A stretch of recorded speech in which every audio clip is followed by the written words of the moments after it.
Stell dir vor, du öffnest heute dein Smartphone, dein WLAN spannt unsichtbare Brücken durch die Luft, und deine kabellosen Kopfhörer verbinden dich mit Musik, Podcasts, der ganzen Welt.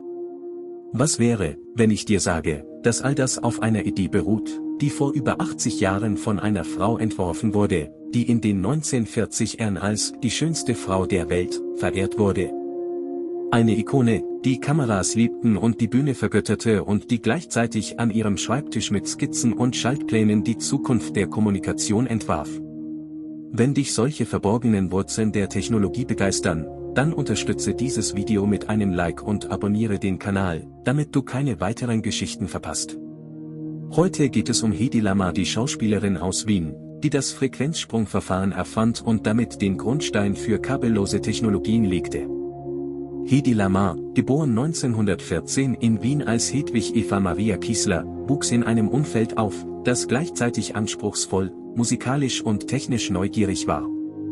Ihr Vater, ein gebildeter Bankdirektor, nahm sie mit auf lange Spaziergänge und erklärte ihr unterwegs, wie Maschinen funktionieren, warum Zahnräder greifen, wie Strom durch Leitungen fließt. Ihre Mutter, eine talentierte Pianistin, prägte ihr Feingefühl für Rhythmus und Präzision Eigenschaften, die später erstaunlich gut zu ihrer Erfindung passen sollten. Diese Mischung aus rationalem Denken und künstlerischer Schärfe machte Hedi zu einem Kind, das nicht nur Fragen stellte, sondern Dinge auseinandernahm, um sie neu zu verstehen. In der Schule begeisterte sie sich für Mathematik und Physik, obwohl Mädchen zu jener Zeit selten in diese Fächer gedrängt wurden. Sie lernte früh, sich in einer Welt zu behaupten, die ihr Talent, nicht nur ihre Schönheit, erkennen sollte. Schon als Teenager zog es sie zur Bühne und zum Film. Mit 16 nahm sie Schauspielunterricht, entdeckte die Wirkung von Licht und Schatten und die Kraft der Stille vor der Kamera. Die ersten kleinen Rollen in österreichischen Produktionen warfen ein Licht auf ihr Gesicht, das Regisseure nicht ignorieren konnten. Den internationalen Durchbruch brachte 1933 der Film Ekstase. In einer Epoche konservativer Moralvorstellungen zeigte dieser Film eine junge Frau in einer freizügigen Szene und ein Gesicht, dessen Ausdruck zugleich verletzlich und unbezähmbar wirkte. Hedi wurde über Nacht bekannt, aber die Berühmtheit trug einen Preis. Sie wurde von Kritikern reduziert, von moralischen Wächtern attackiert, und ihr Image überstrahlte ihre Intelligenz. Doch hinter der performativen Oberfläche blieb sie eine denkende, entwerfende Person, eine Frau, die mit eigenen Augen Technik sah und mit eigenen Händen Ideen formte. Ein zentraler Wendepunkt ihres Lebens war die Ehe mit Fritz Mantel, einem wohlhabenden österreichischen Waffenproduzenten. Es war eine Verbindung aus Glanz und Kontrolle. Mantel wollte seine Frau besitzen wie ein Juwel, nicht als selbstbestimmte Künstlerin oder Denkerin. Er hielt sie von der Bühne fern, führte sie jedoch in Räume mit Generälen, Ingenieuren und Politikern, in denen Hedi über Funksteuerung, Signalstörung und militärische Kommunikation hörte. Ironisch, dass die Welt, die sie einsperrte, ihr das technische Vokabular gab, mit dem sie später die Freiheit erfinden sollte. Schließlich floh sie aus der Ehe, über Europa und London nach Hollywood, wohin sie mit Mut, List und einem sicheren Gespür für Timing gelangte. In den USA wurde sie zu Hedi Lamar, dem Leinwandstern, der Filmtitel wie Algiers, Boomtown und Samson and Delilah trug. Studios bewarben sie als unerreichbare Schönheit, als Mythos und Spiegel einer glamourösen Zeit. Doch Hedi wollte die Definition von Star neu schreiben.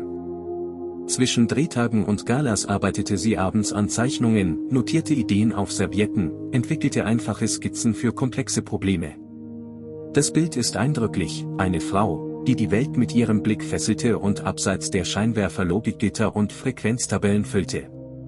Sie besaß ein heimisches Labor, eine kleine Werkstatt, in der sie nicht nur Spielereien testete, sondern ernsthafte technische Konzepte entwickelte.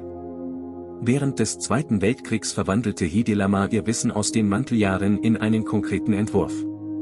Gemeinsam mit dem Avantgarde-Komponisten George Antheil, ein Mann, der mit Pianolas und mechanischen Rhythmen experimentierte, entwickelte sie eine Methode, mit der sich Signale vor Störung schützen ließen. Die Grundidee: wenn Sender und Empfänger nicht starr auf einer Frequenz bleiben, sondern koordiniert über ein Set von Frequenzen springen, wird es extrem schwierig, ein Signal gezielt zu stören. Antheil und Lamar nutzten ihr beiderseitiges Verständnis von Synchronisation. Er dachte in 88 Tasten, die wie Kanäle wirken könnten. Sie dachte in Sprüngen und Codes, die militärische Torpedosteuerungen unsichtbar machen.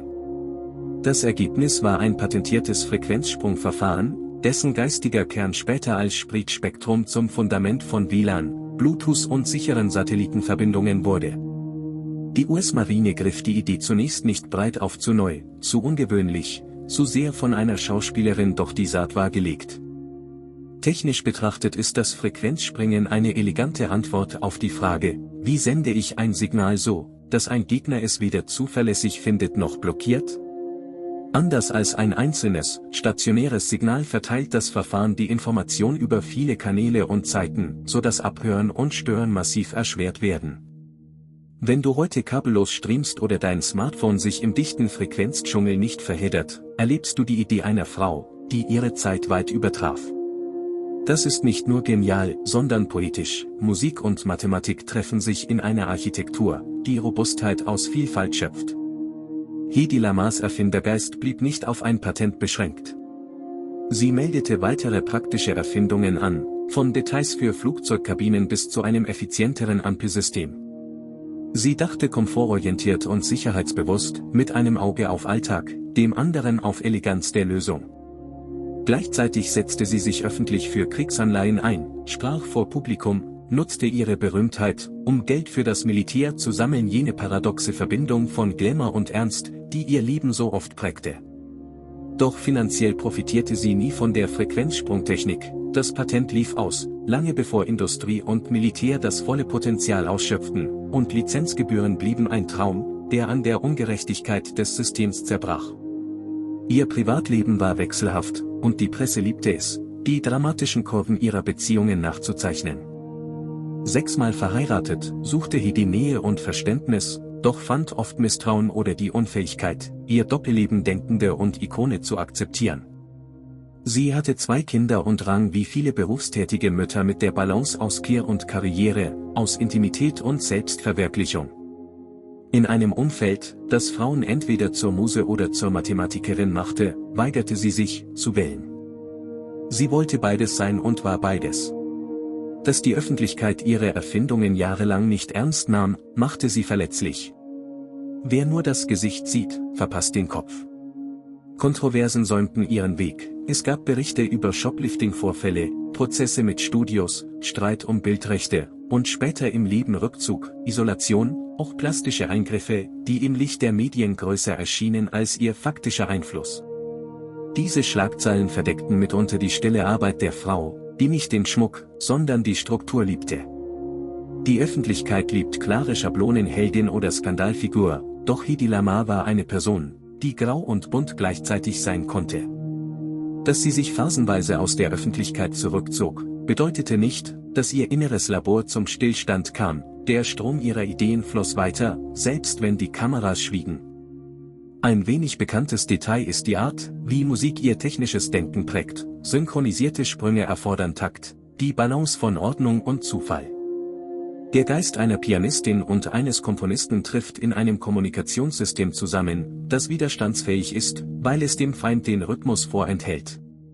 Genauso bezeichnend ist ihre frühe Exposition gegenüber militärischer Technik eine unfreiwillige Schule, die ihr das Lexikon für spätere Erfindungen gab.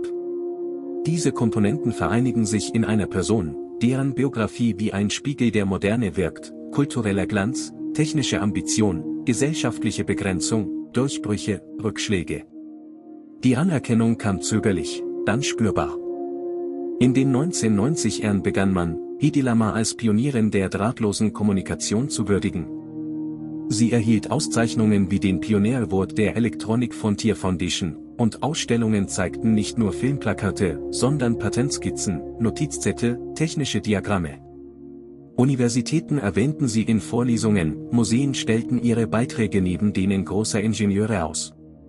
Dokumentationen wie Bombshell, The Hedy Lamar Story, öffneten einem breiteren Publikum die Augen für das Leben hinter dem Schein. Österreich und die USA entdeckten gemeinsam, dass in der Imago einer Filmdiva eine Denkerin wohnte, die die Zukunft entwarf. Hedi Lamar starb im Jahr 2000 in Florida, 85 Jahre alt, mit einem Leben hinter sich, das Brüche, Mut und stille Genialität vereinte. Nach ihrem Tod wurde ihre Asche in Wien beigesetzt, eine Rückkehr zur Stadt, die sie geprägt hatte.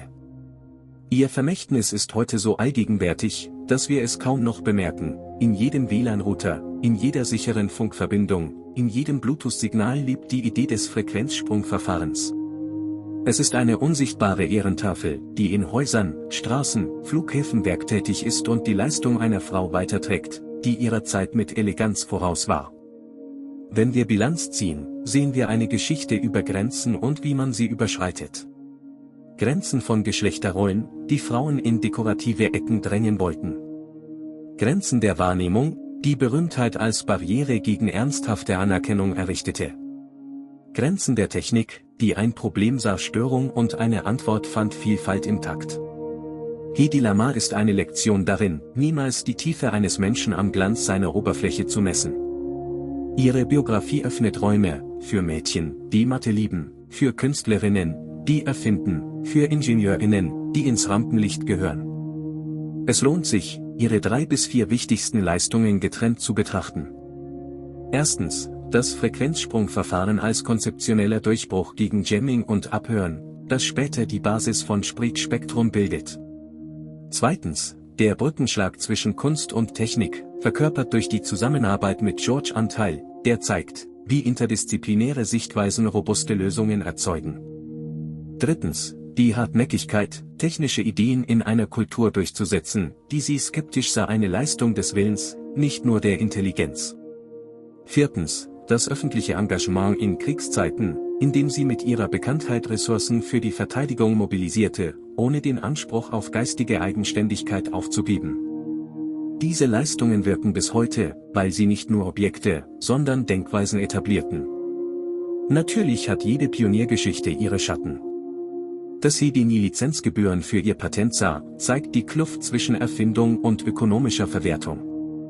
Dass die Militärs die Idee zunächst beiseite schoben, zeigt, wie Institutionen Neues oft unter dem Label unpraktisch abtun, wenn es nicht aus vertrauten Kanälen kommt. Dass man sie über Jahrzehnte zuerst als Gesicht und erst spät als Kopf sah, zeigt, wie hartnäckig Rollenbilder sein können. Doch genau diese Widerstände machen ihre Geschichte zu einer Erzählung über Ausdauer, eine stille Heldin, deren Wirkung nicht an Premierenwochenenden gemessen wird, sondern an der Stabilität heutiger Netze. Ihr Erbe ist konkret und symbolisch zugleich. Konkret, weil jede moderne, robuste Funkverbindung ohne das Prinzip sprunghafter, verteilter Kommunikation schlechter geschützt wäre. Symbolisch, weil ihre Biografie Mädchen und Frauen sagt, du darfst sowohl glänzen als auch rechnen. Du darfst Geschichten spielen und Gleichungen lösen. Du darfst die Regeln überschreiben, wenn sie deine Talente verkleinern. In Hedi Lamars Leben liegt die Ermutigung, neugierig zu bleiben und Arbeit ernst zu nehmen, auch wenn der Applaus woanders am lautesten ist. Was bleibt am Ende? Eine Frau, die sich nicht definieren ließ, nicht von Ehemännern, nicht von Studios, nicht von Klischees. Eine Erfinderin, deren Patent die Technik resilient machte und deren Name heute in Fachbüchern und Filmen wieder auftaucht. Eine Wienerin, die die Weltbühne eroberte, und eine Amerikanerin, die Patentämter herausforderte. Eine Pionierin, die lehrt, dass Schubladenerfindungen nicht aufhalten. Ihre Geschichte ist ein guter Grund, genauer hinzusehen. Vielleicht verbirgt sich hinter dem nächsten roten Teppich eine Gleichung, die die Welt verändert. Und jetzt bist du dran. Was denkst du über Hedi Lamar? Hat sie deiner Meinung nach die Anerkennung bekommen, die sie verdient? Wo siehst du heute ähnliche Geschichten, in denen Oberfläche und Substanz miteinander ringen? Teile deine Gedanken in den Kommentaren, abonniere den Kanal und aktiviere die Glocke, damit du keine weiteren fesselnden Biografien verpasst. Wenn dir solche tiefen Geschichten gefallen, unterstütze das Video mit einem Like. Jede Unterstützung hilft, verborgene Pionierinnen ins Licht zu rücken.